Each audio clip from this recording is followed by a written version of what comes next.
Bunu yazır Gülnar xanım. Yani qardaş, çətinliyimiz bu gündür. Bir də həmişəlik, o da müvəqqəti çətinlikdir ölənə kimi.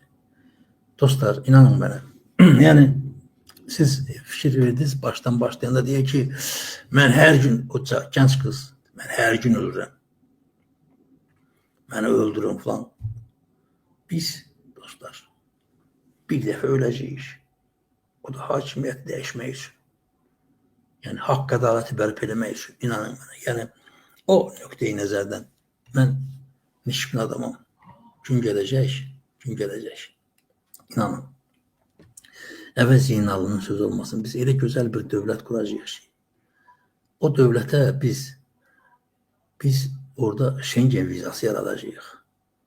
Ona görə ki, onun İlham Əliyev kimi indiki sərhədləri belə bağlamayacaq ki, xalqına, millətinə yox.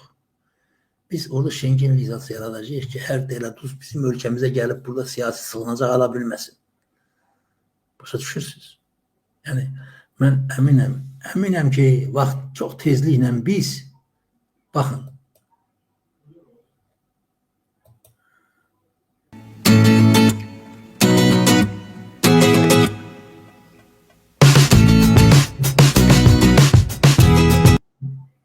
onun başını bax, bu sayaq. Nəticə budur. Unutma İlham Əliyev. Sən ki bu millətə, bu xalqa, bu insanlara qarşı belə şərəfsizlik edirsən. Sən bunun nəticəsini görəcəksən, inan mənə. Bu qədər şərəfsizlik, bu qədər vicdansızlıq eləmək olmaz. Diktatorluq da eləmək olar. Yəni, adamın deyir, malını dalarlar, pulunu dalarlar falan. Bəs adicə ləyaqətə nədir sözüm? Kişiliyə nədir sözüm? Vicdanlığa nədir sözüm? Sən bunu unuttun. Bu xalqa qarşı böhtan attın.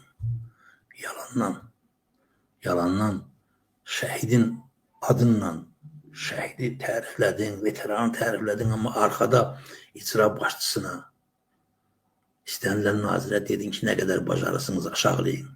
Gözdən salın bu şərəfsizləri. Medalı pullu elədin. Ona görə ki, halalla haram qarışsın. Bax, belə şərəfsizlik elədin sən. Ona görə də sən çox çətin olacaq sənin vəziyyətin İlham Əliyev.